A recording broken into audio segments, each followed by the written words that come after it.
Este edificio segue en pé en este estado pese ás numerosas ocasións en que veciños e representantes políticos teñen reclamado unha solución urxente.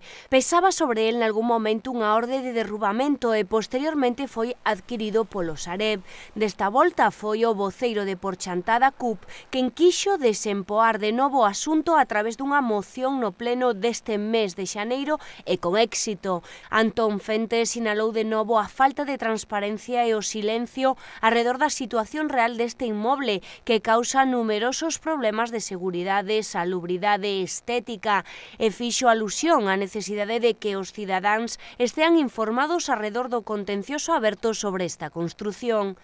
Despois de debater diversos aspectos, finalmente a corporación aprobou por unanimidade o punto número 1. O Concello de Chantada encargará así un informe xurídico onde se sintetice o proceso xudicial ata este momento. Se contemplen as posibles neglixencias e responsabilidades, a lexislación de aplicación, o procedemento a seguir nestes casos e se leve proposta de actuación. O obxectivo da CUP é garantir o desenvolvemento da disciplina urbanística e defender os intereses locais. Contamos polo momento únicamente coas apreciacións do grupo do PSOE, que tamén se preocupará por isto en varias ocasións. Un dos temas de maior controversia xa hai anos e en concreto nesta legislatura dende o Grupo Socialista insistiuse moito en dar unha solución a esa aberración arquitectónica que temos ademais nun dos lugares emblemáticos de Chantada, que é a Praza de Santa Ana, e seguimos sen ter unha solución á vista.